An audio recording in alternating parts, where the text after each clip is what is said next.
인사하겠습니다. 우리 큰 목소리로 좀 나쁘거럽진 하지만 이렇게 해서 사랑합니다 이렇게 인사하는 거예요. 자, 시작. 사랑합니다. 항상 행동은 볼만한데 표정이 아니에요. 그래서 오늘도 한 번만 더 우리 사랑합니다 인사하겠습니다. 사랑합니다.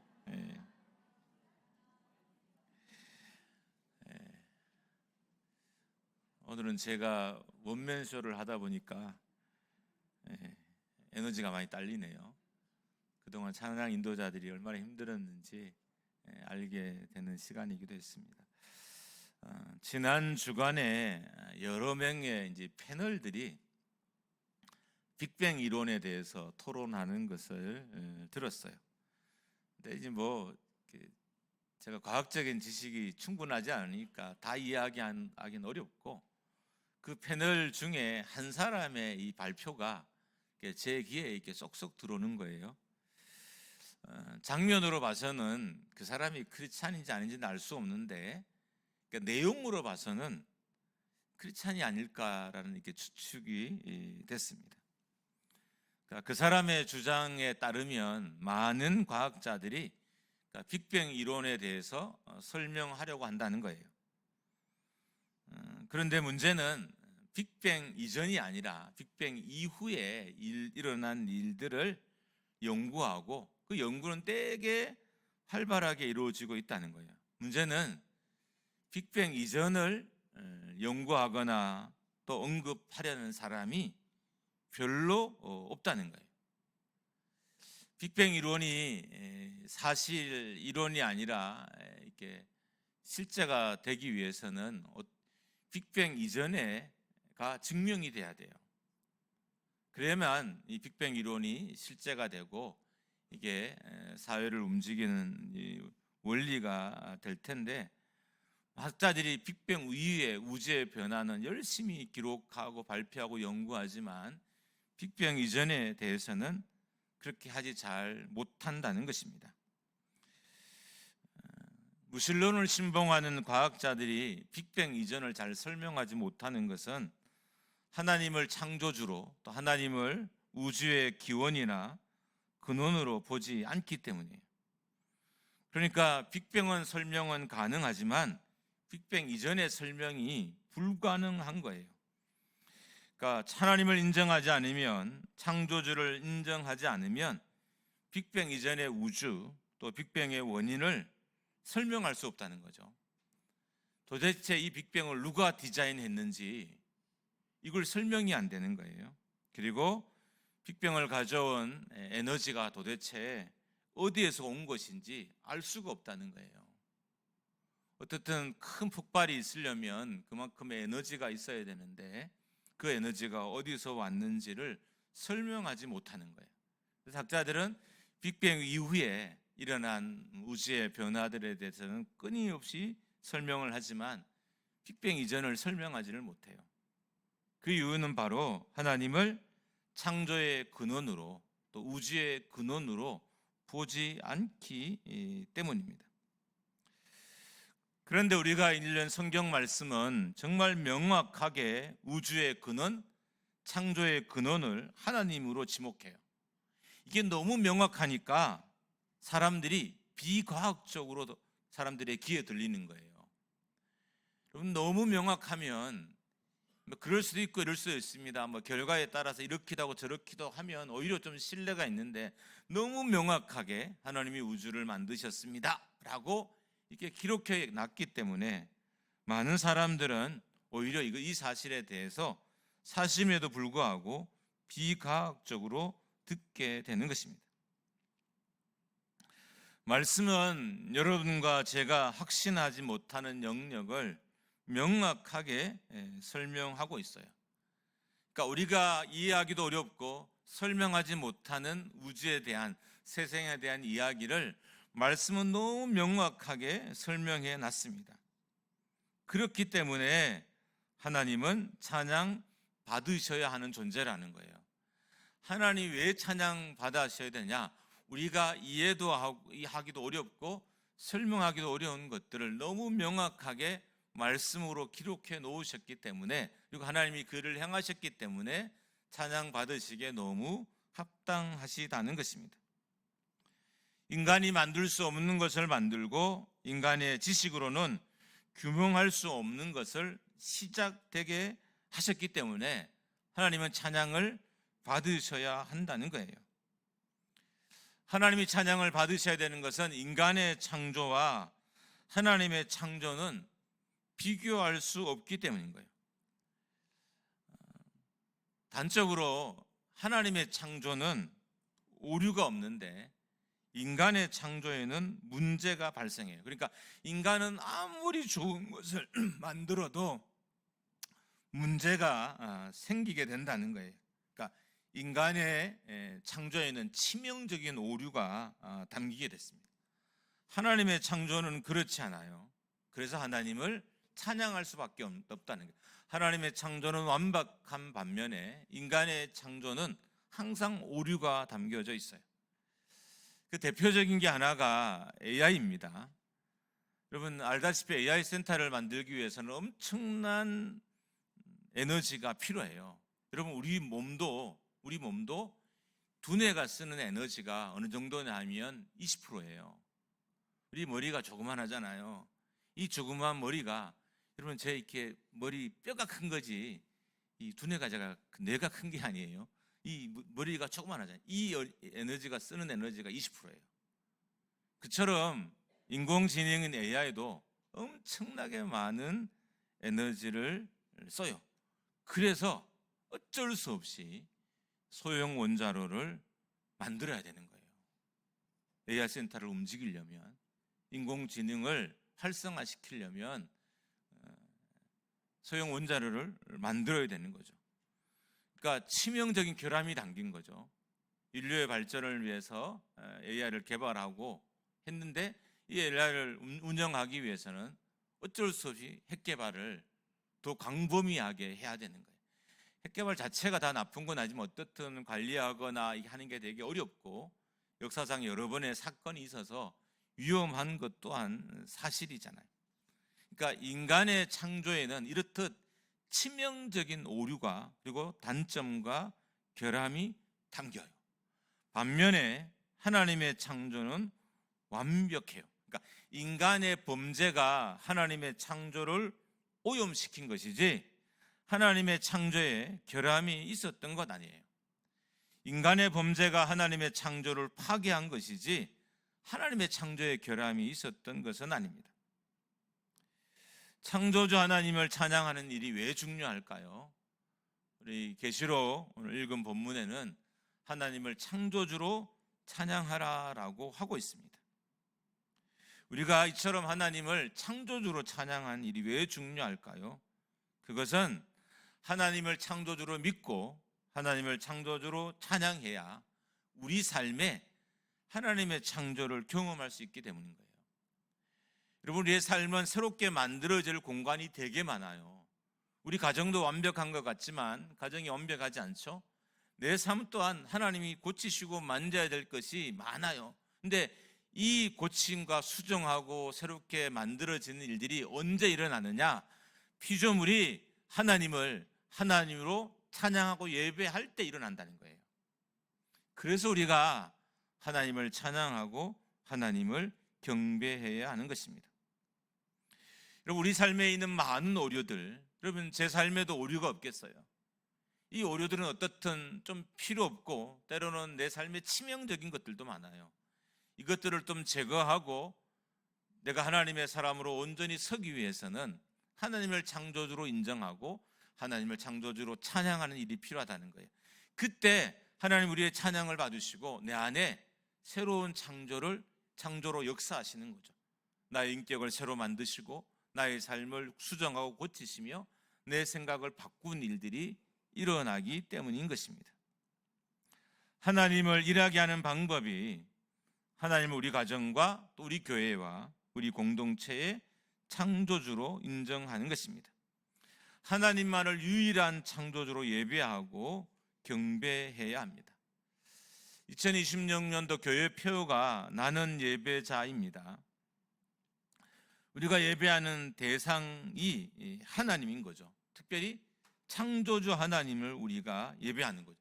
시간을 만들고 공간을 만들고 우주를 만들고 인간을 만드신 하나님을 우리가 찬양하고 경배해야 되는 거죠. 이게 예배자로서 우리가 해야 될 일인 거죠. 이 일들이 우리 안에 잘 일어날 때 하나님이 내 안에 새 일들을, 새 창조를 시작하신다는 거예요. 그러니까 여러분과 제가 얼마나 하나님을 창조주로 예배했느냐, 예배 가운데 하나님의 창조주의심이 드러났느냐, 인정했느냐가 내 삶을 하나님이 새롭게 창조하시는 그 규모나 그 내용들이 결정된다는 거예요. 내가 정말 하나님을 온전히 창조를 인정하면 하나님 우리 가정에 오셔서 우리 가정을 고치시고 내 삶을 만드시고 내 인격 또한 만지시는 것입니다. 기초를 만드시고 원리를 만드시고 질서를 만드시고 스스로 진리이신 하나님을 찬양하고 경배해야 됩니다. 우주 만물 가운데 원인이 없는 건 하나님밖에 없어요. 원인자가 없는.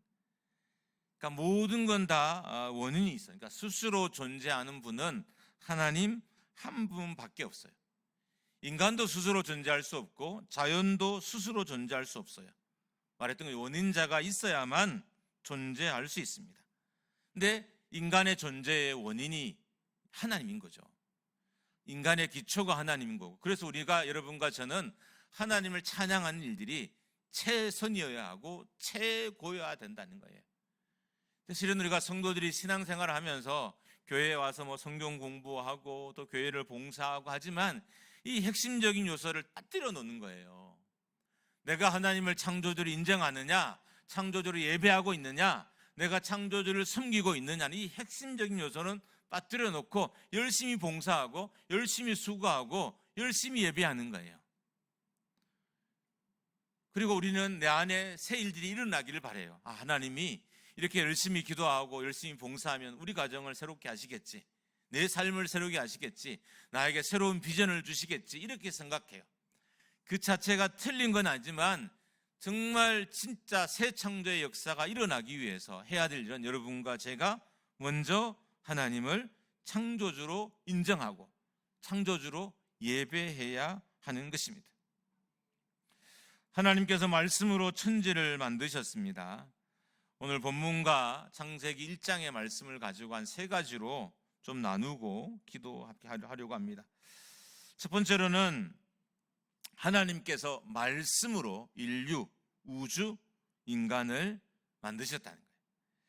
창세기의 기사를 보면 첫째 날도 말씀으로 만드셨고 둘째 날도 말씀으로 만드셨어요. 셋째 날도 말씀으로 만드셨고 여섯째 날도 말씀으로 만드셨어요. 이게 뭘 상징할까요? 하나님 우리를 만드셨는데 첫째 날도 말씀, 둘째 날도 말씀, 마지막 여섯째 날도 말씀, 계속해서 6일 동안 말씀으로만 만드셨어요. 이게 도대체 뭘 우리에게 말해주는 걸까요? 사람들이 원리나 기초를 알면 신앙생활은 어떻게 보면 되게 쉬워요. 그러니까 주변 것을 많이 알면 신앙생활이 어렵고 원리나 기초를 잡으면 신앙생활이 되기 쉬운데, 창세기가 우리에게 말하는 첫 번째 메시지는 말씀이 기초이고 말씀이 원리이고 말씀이 근본이라는 거예요. 그러니까 하나님이 우리를 말씀으로 만드셨기 때문에 인간의 기초는 말씀이고 가정의 기초도 말씀이고 교회의 기초도 말씀이라는 거예요. 우리가 말씀을 알고 말씀을 믿고 말씀의 경고에 서는 것이 내 인생이든 교회든 가정을 든든하게 하고 견고하게 한다는 사실을 우리에게 알려주고 있습니다. 인류를 붙잡아 견고하게 하는 것도 말씀이고 인생을 붙잡아 견고하게 하는 것도 말씀이고 우주를 붙잡아 운행하게 하는 것도 말씀인 거죠. 그러니까 말씀이 인생의 근원이자 삶의 근원이자 세상의 근원이란 거예요. 그렇기 때문에 우리를 존재하게 하는 것도 말씀이고 우리를 살게 하는 것도 말씀이고 우리를 견디게 하는 것도 말씀이에요. 우리가 말씀 안에 있어야 할 이유가 이건 거죠. 나를 견디게 하는, 여러분 세상이 얼마나 힘들어요. 이 힘든 세상에서 하나님의 자녀로 살아가게 하는 것이 말씀이라는 거예요. 여러분, 내 뜻대로 사는 게 너무 어렵잖아요. 근데 말씀이 운행하는 삶은 훨씬 자유롭고 평안해요. 그러니까 우리가 말씀을 믿어야, 말씀을 의지해야 말씀이 내 삶을 운행하는 것을 우리가 경험할 수 있게 되는 것입니다. 말씀은 유지하게도 하기도 하고요. 말씀은 잘하게 하기도 하고요. 말씀은 문제를 해결하기도 해요. 그러니까 내 삶이든 교회든 사역의 모든 기초가 말씀이라는 것을 꼭 기억해야 돼요. 자, 여러분, 우리가 예배 시간이 좀 길잖아요. 근데 말씀을 듣는 시간이 거의 대부분 절반 정도를 차지해요. 어떤 의미일까요? 그만큼 예배에 있어서도 말씀이 중요하다는 거예요. 그래서 여러분과 제가 하나님의 자녀로 잘 사는 비결은 말씀을 붙잡는 거죠. 왜냐하면 이게 삶의 기초이자 삶의 근원이자 가정을 붙잡고 인생을 붙잡고 내 삶을 붙잡는 것이 말씀이기 때문인 것입니다. 하나님은 말씀으로 세상을 운행하시고 말씀으로 세상을 유지하시고 말씀으로 세상을 섭리하시기도 하시고 또한 심판하시기도 해요. 그러니까 말씀은 심판이에요. 그러니까 하나님이 우리를 심판하시되 말씀으로 심판하기 때문입니다. 그러므로 교회와 성도는 반드시 말씀 안에 있어야 돼요. 여러분과 저는 스스로 존재할 수 있는 존재가 아니에요. 하나님은 스스로 존재하는 존재이지만 여러분과 저는 말씀 없이 존재할 수 없다는 거예요. 그럼 어떻게 해야 될까요? 당연히 우리가 말씀 안에 있어야 하는 것입니다. 저는 생각이 많아요. 근데 이 생각이 나를 살게 하지 않더라고요. 저는 아이디어도 많아요. 생각이 많으니까 당연히 아이디어도 많죠. 그리고 저는 머리에 계획도 되게 많아요. 근데 그게 나를 살게 하진 않더라고요. 어떨 땐 너무 많은 계획이 내 인생에 혼선을 가져오기도 하고요. 어떨 때는 너무 많은 생각이 제 머리를 터질 것 같이 만들어요. 차라리 생각이 좀 없고 계획이 좀 없으면 훨씬 나을 텐데 그렇지 않다는 거예요. 그러니까 이 말은 우리가 인생이 생각으로 살 수 없다는 거예요. 계획으로 살 수 없고요. 아이디어로 살 수 없다는 거예요. 그럼 인생이 어떻게 살 수 있느냐? 말씀으로만 살 수 있는 것이 인생이란 의미입니다. 우리는 말씀으로 존재할 수 있고 말씀으로 살 수 있습니다. 그렇기 때문에 여러분과 저는 말씀 안에 있어야 하는 것입니다. 여러분, 내 인생이 견고하게 서는 것도 말씀이 필요하지만 여러분, 내 주변도 견고해야 내가 흔들리지 않잖아요. 그러니까 나를 붙잡는 것도 말씀이고 동일하게 내 삶의 주변을 붙잡는 것도 환경을 붙잡는 것도 말씀이라는 사실을 우리가 알아야 돼요. 그래서 말씀을 읽고 듣는 것도 중요한데 정말 중요한 건 말씀을 살기 위해서 노력하는 거예요. 말씀을 살면 살수록 하나님을 창조주로 인정하게 되는 것이고 말씀을 사는 그 성도에게 하나님은 그 삶의 안에 새로운 창조의 역사를 시작하시는 거죠. 성격도 고치시고 환경도 고치시고 가정도 고치시며 그 삶의 주변도 하나씩 고쳐 가시는 것입니다. 성도들이 안정적이려면 말씀 안에 있어야 됩니다. 우리가 안정적인 걸 원하잖아요. 그래서 장치를 해요. 물질이라는 장치도 하고요. 건강이라는 장치도 하고요. 관계라는 장치도 해요. 문제는 이런 물질이나 관계나 건강이라는 이 장치들이 과연 우리를 안정하게 하냐는 거죠. 잠시는 그렇지만 시간이 지나면 그것 또한 흔들리는 존재들인 거잖아요. 물질도 흔들리는 존재인 거고 건강도 흔들리는 거잖아요. 그래서 결국 나를 영원토록 평안하게 하나님 앞에 있게 하는 것은 말씀이라는 거예요. 교회도 마찬가지예요. 교회가 언제나 평안해질까? 말씀이 회복되는 건데 말씀의 회복은 우리가 말씀을 읽는 것도 듣는 것도 중요한데 말씀을 살아야 된다는 거죠. 성도들이 들은 말씀을 가지고 한 주간 살려고 부단히 애쓸 때 교회도 평안해지는 거예요. 그러니까 말씀이 없는 공간에 막 움직임만 많아지잖아요. 평안이 없어져요. 말씀 없이 막 모이십시다, 모여서 막 사회합시다, 막 사과합시다, 막 이렇게 힘을 돋우고 그렇게 하는 공동체들이 많잖아요.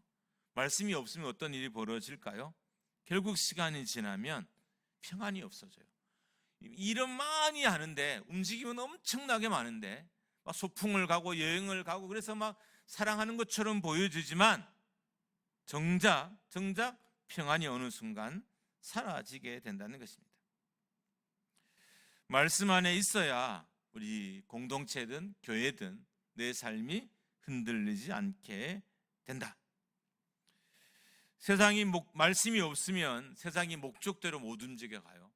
하나님이 세상을 만들 때 목적을 가지고 만드셨어요. 여러분, 교회가 말씀이 없으면 하나님의 창조하신 원리대로 교회가 운영될 수도 없고요. 말씀이 없으면 인생 또한 하나님의 뜻대로 살 수도 없어요. 그러니까 말씀이 기준인 거죠. 그래서 말씀을 읽고 묵상하는 걸 넘어서 말씀을 사는 자리까지 가야 된다는 거죠.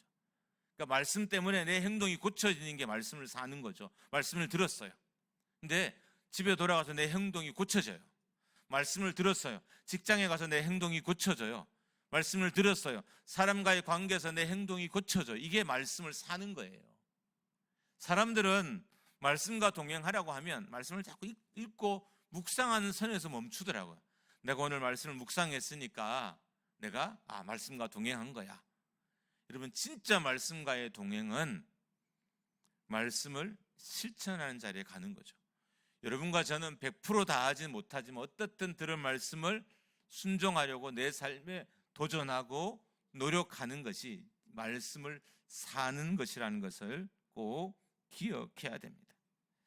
자, 이렇게 가다가 말씀을 내가 조금 순종해요. 어느 날 말씀이 순종이 100%가 되는 날이 있지 않을까요? 여러분, 100%는 되게 중요해요. 교회에서. 자, 우리 교회 예배가 100%가 되는 날 어떤 일이 벌어질까요? 이 안에 예배하다가 마음의 심령이 고쳐지고 질병이 회복이 되며 하나님의 음성이 들리는 놀라운 일들이 일어나는 거죠. 내가 말씀을 실천하다가 이게 100%가 되는 어느 날이 와요. 내가 오늘 말씀 한 부분을 가지고 정말 순종하려고 했는데 이게 100%가 됐어요. 그때 하나님이 강하게 그의 삶 가운데 역사하기 시작하는 거예요. 우리가 말씀을 부분적으로 인정하고 부분적으로 살면 그만큼의 말씀의 역사는 있지만 진짜 말씀의 역사가 강력하게 일어나는 순간이 언제냐? 내가 말씀을 온전히 순종하는 그때인 거예요. 어떤 항목이든 어떤 주제든 어떤 일인 간에 내가 그 문제에 대해서 이 일에 대해서만이라도 말씀에 순종하자고 100% 순종할 때 하나님의 통치가 우리 안에 이루어집니다. 하나님이 우리를 통치한다는 것은 우리 안에 치료가 일어난다는 의미이고요. 하나님 우리를 통치한다는 것은 우리 안에 위로가 일어난다는 의미이고요. 하나님이 우리를 온전히 통치한다는 것은 내가 용기를 얻게 된다는 의미이고요.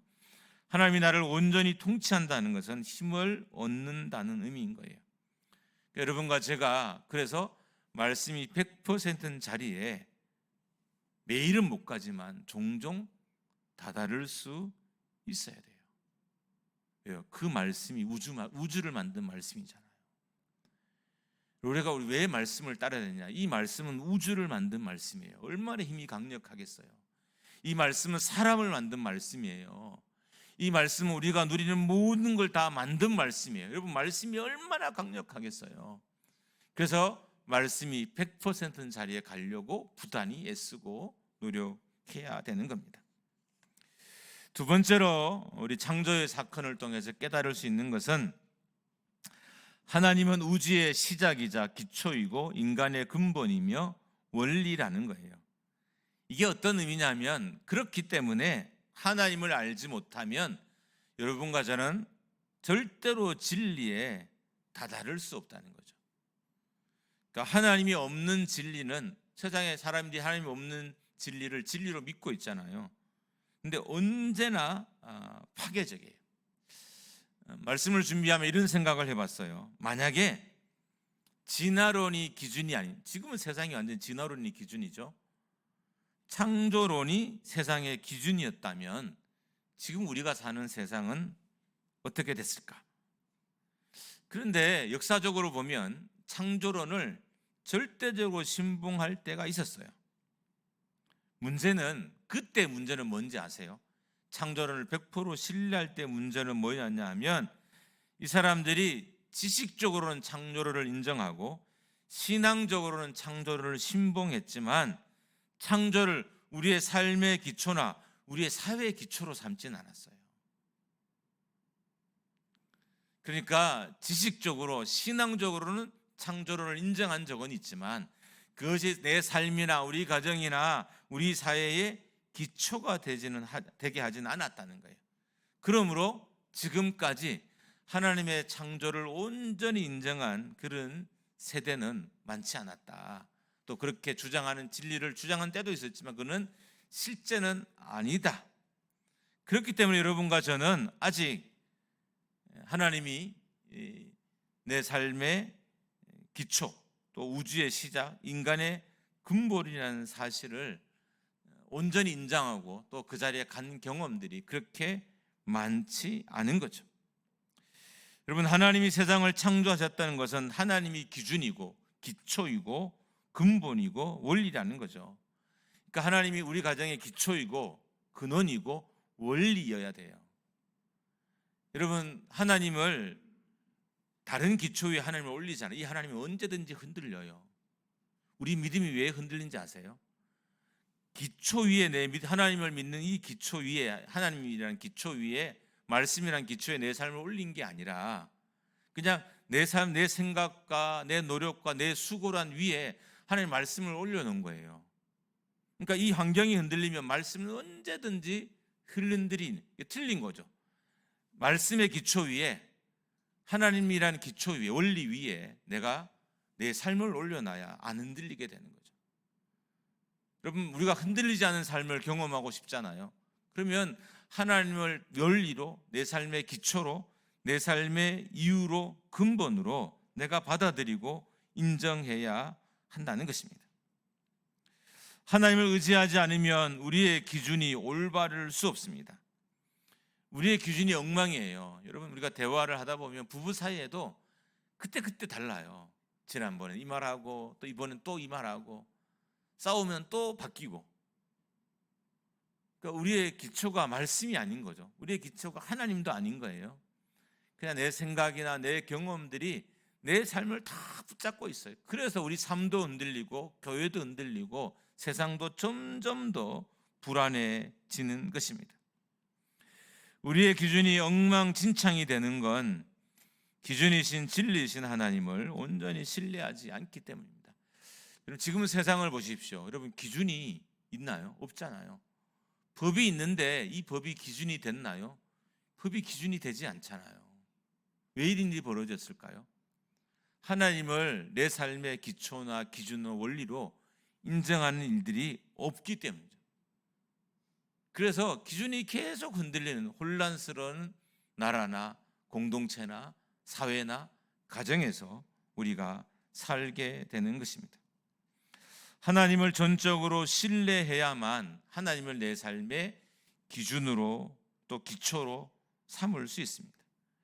여러분, 우리 교회도 하나님이 기준이 되고 기초가 되고 원리가 되어야 교회가 든든해지고 견고해져요. 우리가 좋은 교회를 상상하고 오잖아요.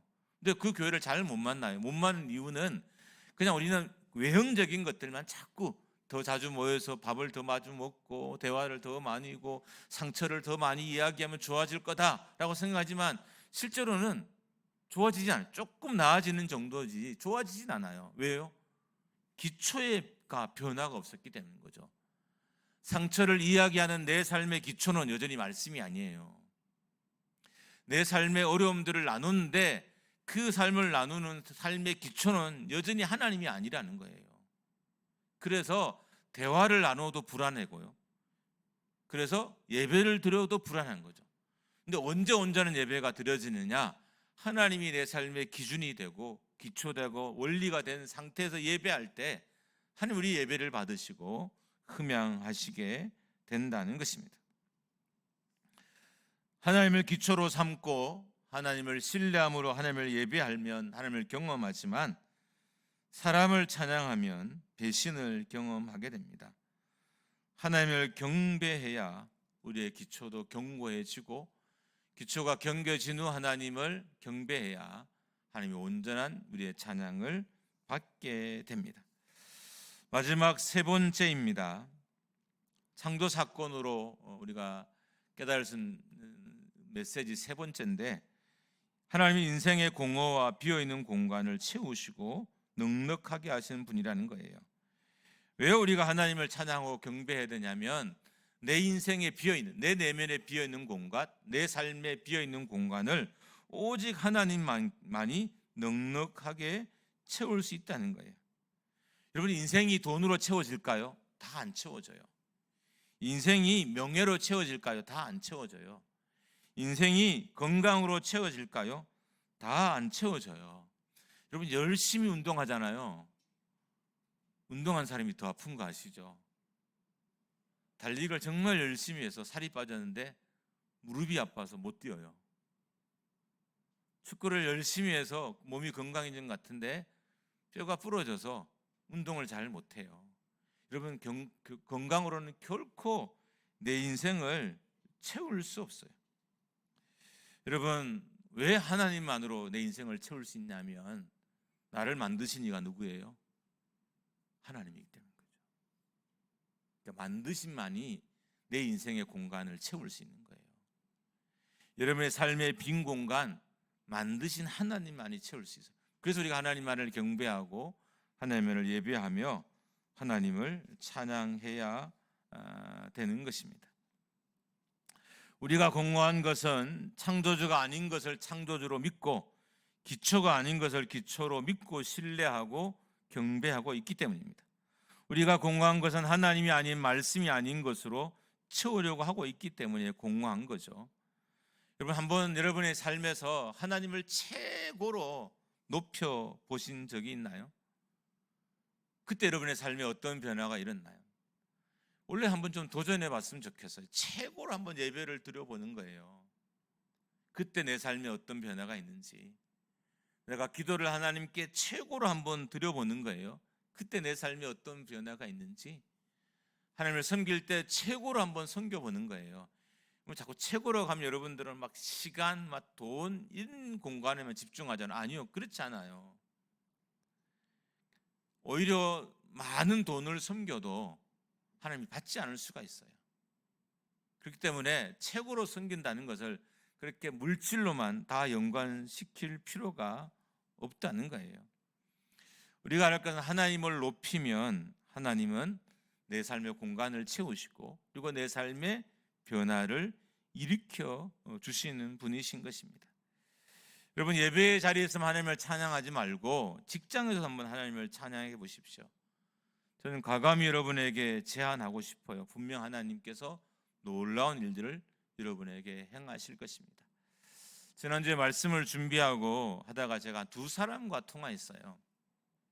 이 이야기를 왜 하냐 하면, 직장에서 이 사람들의 삶의 태도가 저에게 너무 와닿았기 때문이에요. 한 형제는 우리나라의 중견 기업의 재무이사로 있는 형제예요. 지금 이제 집사님이겠죠. 이게 이제 통화를 했습니다.